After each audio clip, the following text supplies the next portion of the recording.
Well, the Houston Astros have done it. They won 2 games in a row on the road. They won their first game at a minor league ballpark and a spring training facility for the Yankees, dubbed Rays Stadium this year. And Jake Meyers showed up. The bat showed up. Colton Gordon looked great. Let's talk about it on this edition of Locked On Astros. Yainel Diaz, this is Locked On Astros. Hello and welcome to Locked On Astros, your daily Astros podcast. Here are your hosts, Eric the Man Huysman and Brett H-Town Wheelhouse Chancey. We are Locked On Houston Astros. We hope that you join us for a daily Locked On Astros podcast. My name is Eric Huysman. You can find me on X at Eric Talk Astros. You can find the show at Locked On Astros. Your team every day. Brett, where can you find you at? They can find me at H-Town Wheelhouse on X, Instagram, and TikTok. They can find me at Astros411 on X, on Facebook, and Back to the Bullpen on YouTube, on Instagram, on iHeartRadio, and wherever you get your podcast. I'm always positive, always Stros.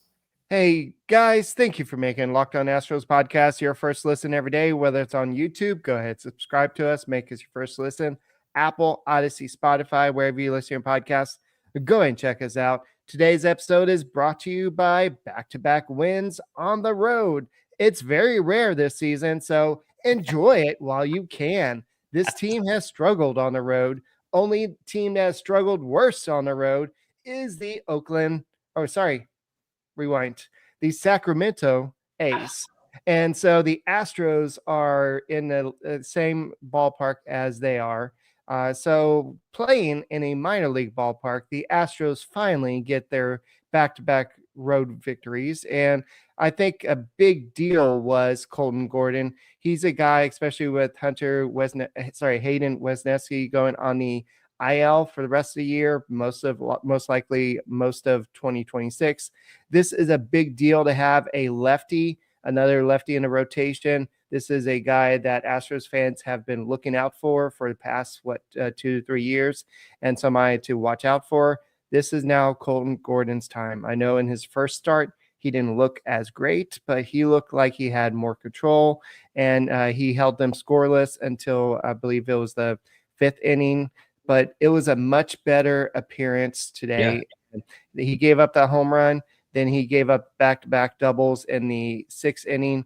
But otherwise, he looked pretty efficient, right, Brett? Yeah, definitely. If you look at this KC start, he went 4 1/3 innings, 7 hits. He give up 5 hits this time, 3 runs, both games he gave up a home run.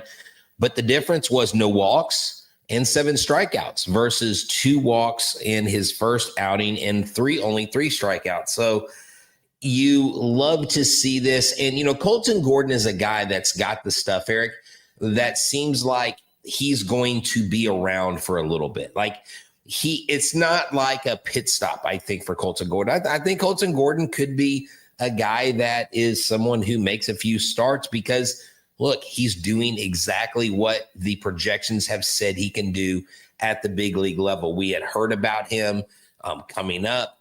His name was on the rise, and all of a sudden it kind of flipped to AJ Blueball. Well, it's flipped back to Colton Gordon. And as a young professional, because they're always professionals. One of the things you have to understand is when they're minor leaguers, they're still professional ball players. It's just a different level of pro ball. But when you're in the pros, when you're in the big leagues, you're looking for incremental improvements. You're looking for starts where you get from point A to point B, that you can go a little bit longer. And even if it's 1 inning longer, hey, that's better than the last. And again, no walks, 7 strikeouts. I'll take that any day. And then the bullpen came in behind him, Eric, and supported him. They could have let the game get wide open. The Rays could have used the right field like the Astros did and manipulate the wind. And I don't know if you know this, the dimensions in right field, because this is Yankee spring training facility, mimics a lot of Yankee Stadium right field, where a lot of people accuse it of being a Little League ballpark. Well, that's why I put the little big league win on the thumbnail situation. But I thought the Astros bullpen, they did a great job. You had the back-to-back doubles in the 6th inning.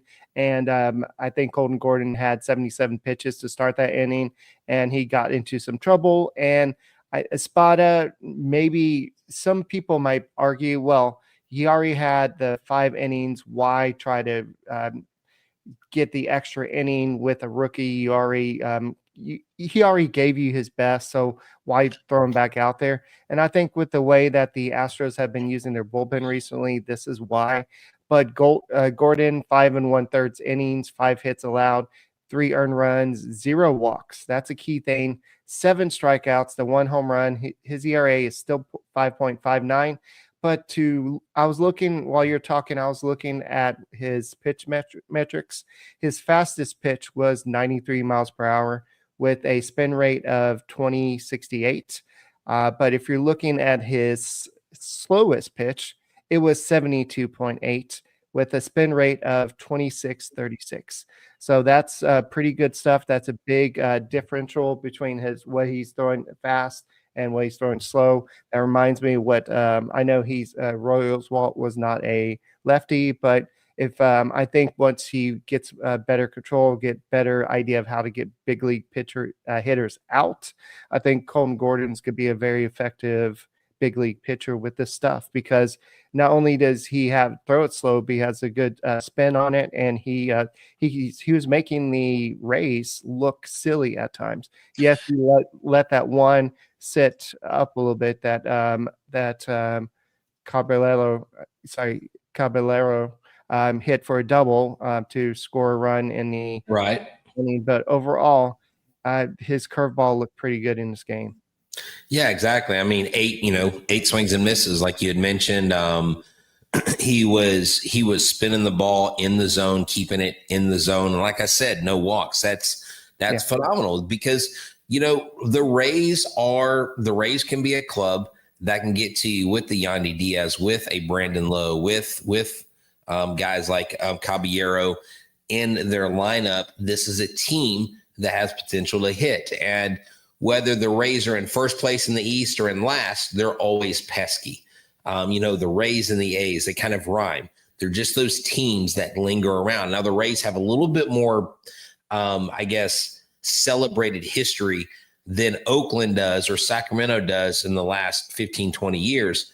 But what you were keying in on today was not only can Colton Gordon do the job, but what is the offense going to do? Because the lineup was a little different today, Eric. And I like what Joe Espada is doing with the lineup. He's mixing things up, but it doesn't matter right now. It seems like lately, if you're in the top of the lineup or the bottom of the lineup, it seems like guys are producing with where they are. Yeah, before we get into the offense, I do want to it's not really breaking news. I know it happens before the podcast, but Brandon Walters will be making the start for the Astros tomorrow. This was pretty much kind of written on the wall. I know that Gusto pitched the other day, and Walters was added to the what they call the taxi squad before today's game. There's whispers that Forrest Whitley might be activated at some point during the series. So we do not know who's going down for Walters to make this appearance. Maybe it's Gusto, maybe it's somebody else. Gusto did not look good in his last start, but maybe he could go get stretched out again, because he did get sent to the bullpen. But like you and I were talking about before the show, this could be just a spot start. This could be a situation where they want to see what he has. But Walters has been pitching pretty good this year in AAA, and so he's got a 2.27 ERA in 35 2/3 innings this year. So he is a lefty, and the Rays have struggled against left-handed pitchers. So I think this was on purpose. The fact that they did this. No, yeah, definitely. And that's what I think a lot of fans forget is in a season that has been, I guess, riddled with inconsistency. You don't know which team is going to show up at the ballpark. Mm-hmm. The 6 runs, the pitching's been there. But they do very much look at matchups, and bringing Walter up and having that sub-3 ERA in a league and a PCL that is a heavy hitting team or league, where almost every game they play seems to be at high altitude. You have a guy that has that low ERA, and you're hoping he can replicate that success tomorrow when they play in, I guess, is it around Tampa? I know it's on the what's called the west coast of the Florida Peninsula. It's somewhere around there, but it's definitely still considered Rays fans, even though it's mostly Yankees area because it is the Yankees ballpark. But guys, thank you for making Locked On Astros podcast your first listen every day.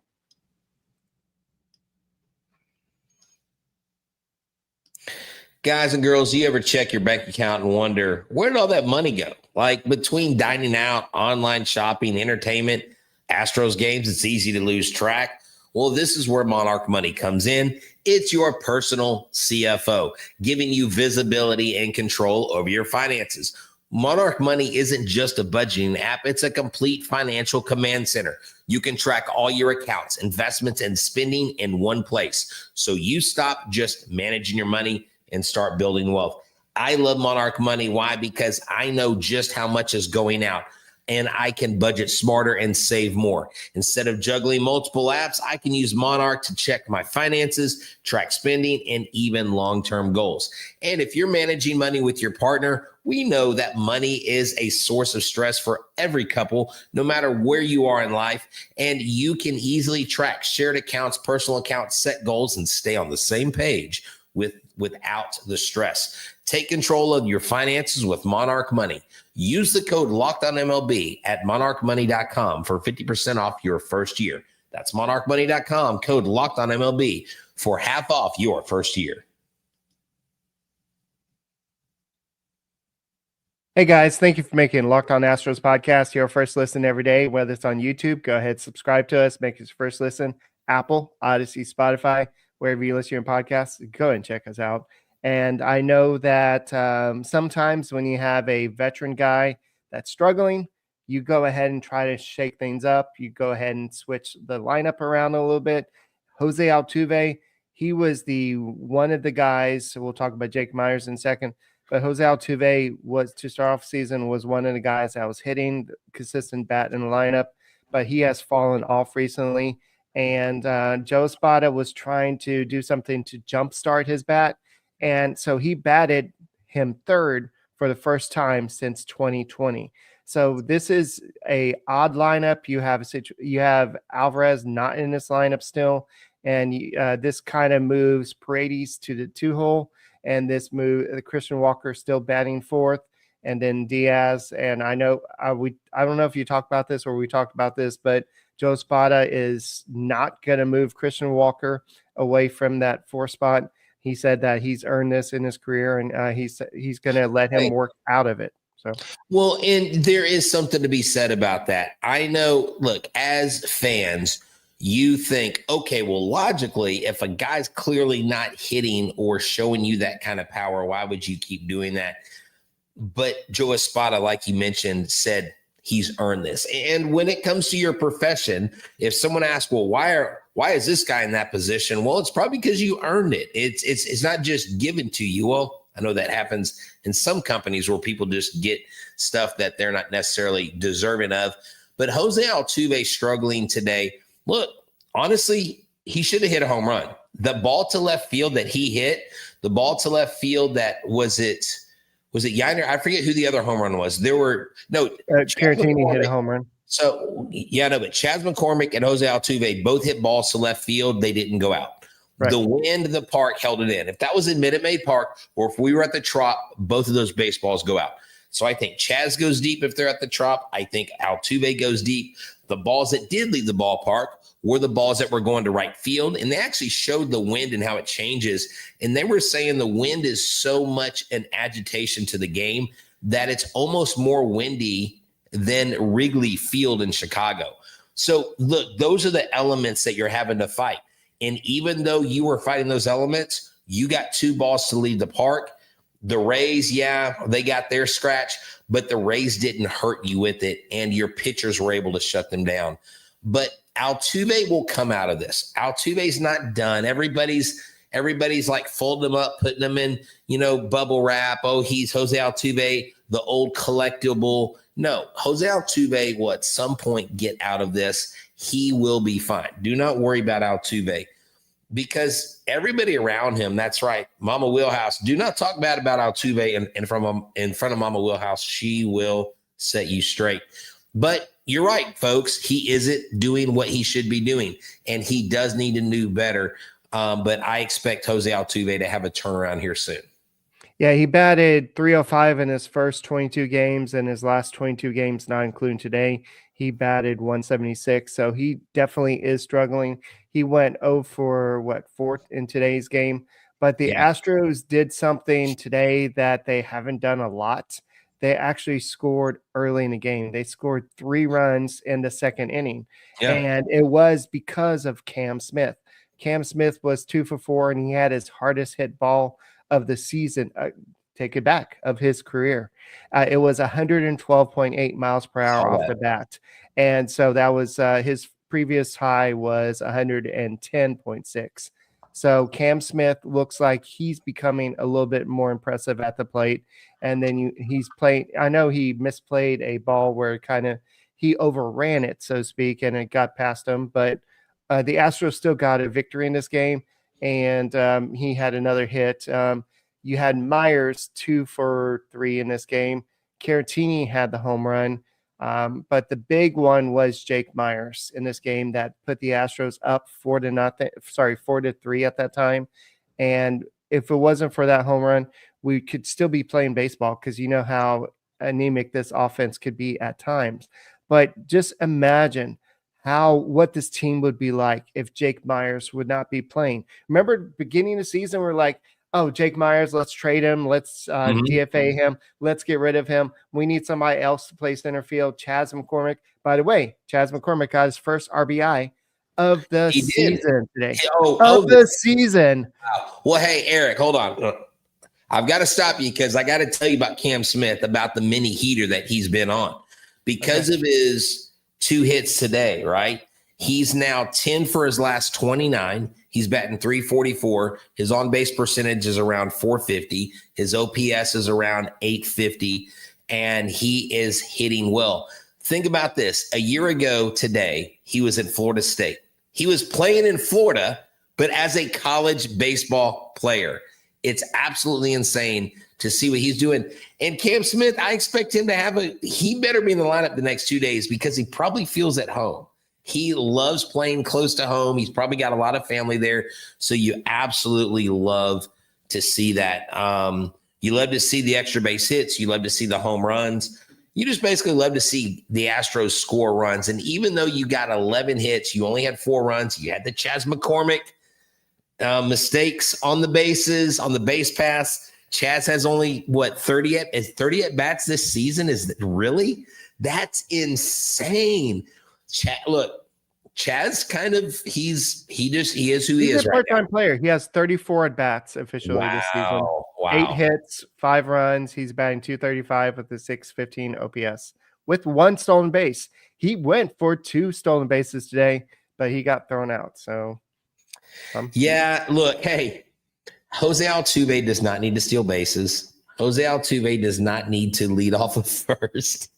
We've got some base running issues. Oh my gosh. If we could ever get a couple speedsters out there, it would be so cool. You know, they were going over the top number 5 jersey wearers of all time. And I think Jeff Bagwell was like number 6. And Jeff Bagwell, I don't know if y'all remember, Jeff Bagwell, your favorite player, Eric, he was a base stealer. He was a big dude. He was a base stealer. Like, he was no slouch on the bases. And I'm sitting there going, if freaking Jeffrey Robert Bagwell can steal bases, can we get some of our guys to steal some bases? And of course, I know it's different. I know the bases are bigger. I know you got the clock and all that stuff.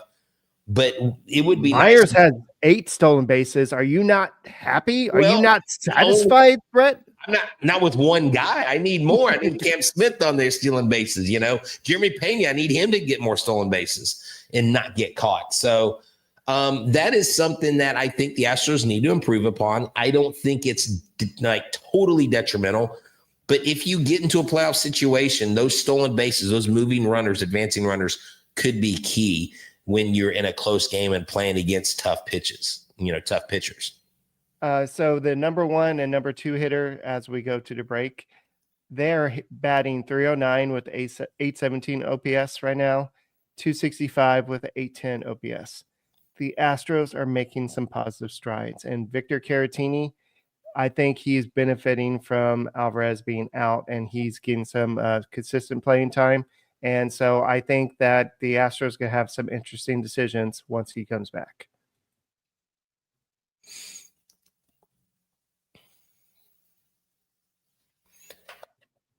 Hey guys, thank you for making Locked On Astros podcast your first listen every day. Whether it's on YouTube, go ahead and subscribe to us. Make us your first listen. Apple, Odyssey, Spotify, wherever you listen to your podcast, go and check us out. And Brett, we were talking about Jake Meyers in the last segment. I wanted to ask you, do you think, honestly, does he really have his career year here, or does he kind of fall off towards the middle of the year? I hope not. But right now, he's pretty damn good. And let me show you how I know this. You compare him to Julio Rodriguez, 1.2 WAR for Jake, 1.5 for Julio. Okay. Julio has more plate appearances, has a few more hits, has a few more home runs, but this is where Jake edges him out. 7 stolen bases, 293 batting average, 60 points higher than him. On base percentage, 40 points higher at 358. His slugging's a little bit lower, 1 point lower, actually 1/100th of a point lower, 3.98 versus 3.99. Jake Meyers, OPS 757 and OPS plus 116, all above Julio Rodriguez. He's having a career year. This year feels different for me than it has in the past. But I'll let Jake Meyers do the talking on the field. This could be the year that we go beyond June and we see Jake be successful. There has been a regressive drop throughout his career when he gets later in, but we've also had some seasons where he's had injury and things like that. This may be the first year that Jake feels 100% on both in the batter's box and in the outfield, more comfortable in the outfield, making those catches, chasing down baseballs, making diving catches, making jumping, leaping catches, hitting the ball, getting a home run out every once in a while, just getting on base, running around the bases, we're going from first to home. This is a career year, and I think it can continue to be that. And as he's out there more, Eric, he's your everyday center fielder, and he has earned that right. And that's why Chaz only has 34 at-bats, and he is your primary center fielder. Meyers, after his 2-for-3 game today, is batting 301 with a 794 OPS. He does have his third home run of the season, and he does have 8 stolen bases. Now, just to update your little graphic you had there. So, yes, a lot of people would say, who would you rather have, Julio Rodriguez or Jake Meyers?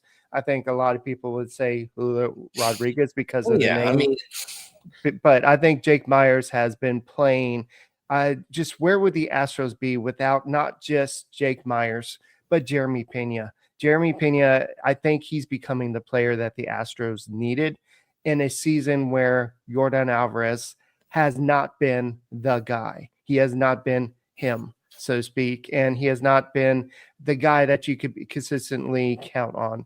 And I know over the weekend, a lot of reporters said, well, we haven't been able to talk to Alvarez. We are only hearing things from Dana Brown. We're only hearing things from Joe Espada. Mm-hmm. And I don't know if you heard Dana Brown's interview before the game on Sunday, but he said that Alvarez can't even shake people's hands because he's still dealing with that pain.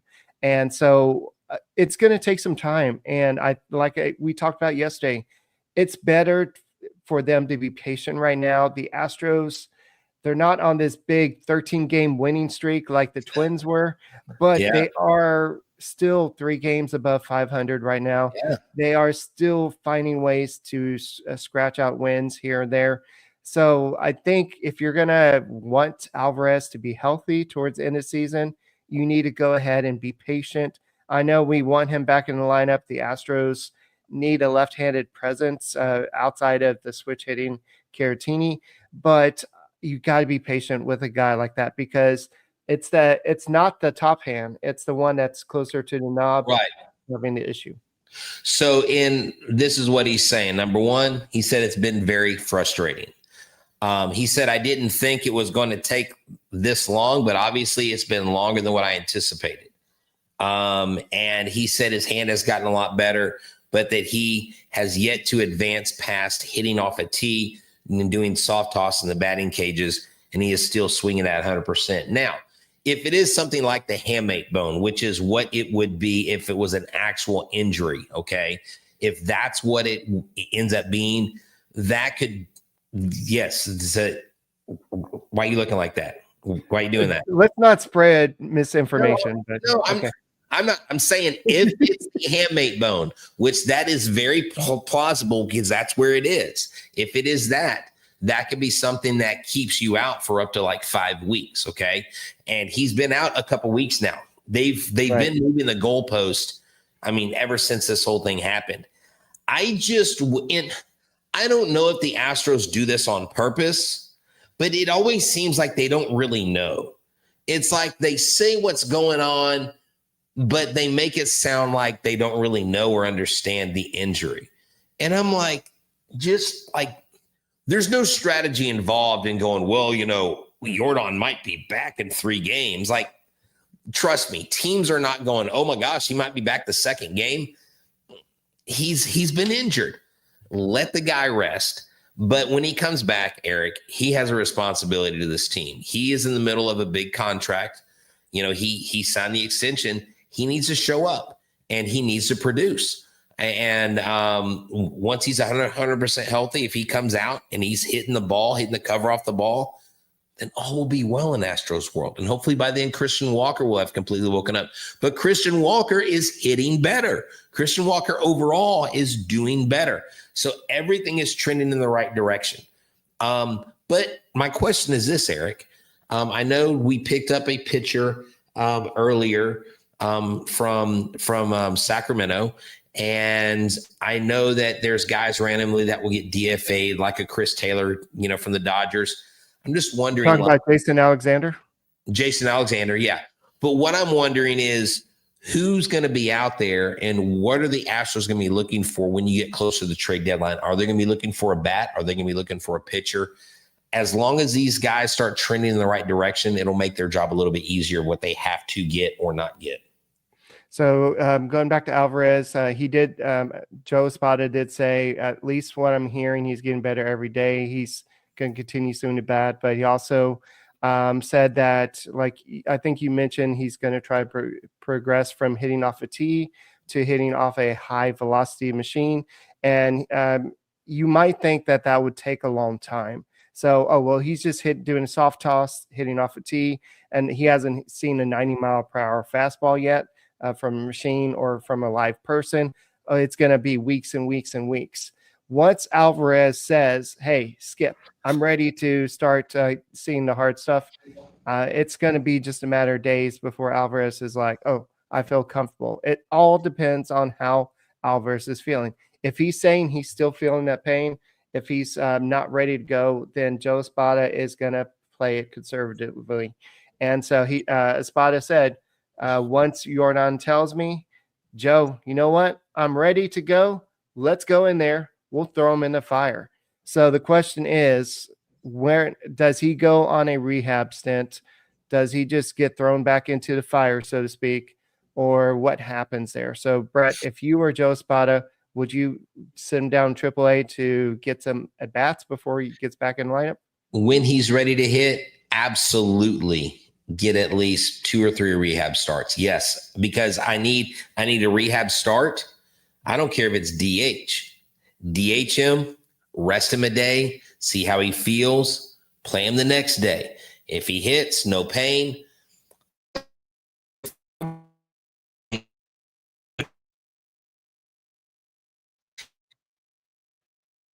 If he's good enough in the second game, boom, you send him back. But yeah, I mean, there's no hurry. There's no need to rush him back.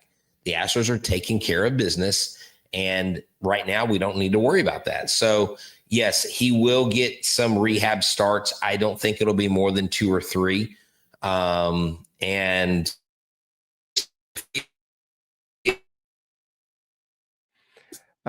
Brett is having some audio issues right now, but I agree with everything that Brett's trying to say here, especially with the fact that that Alvarez has been struggling all season with just his batting overall. It's a situation where you have to have him get some experience seeing live pitching, trying to figure out a way to get out of this funk.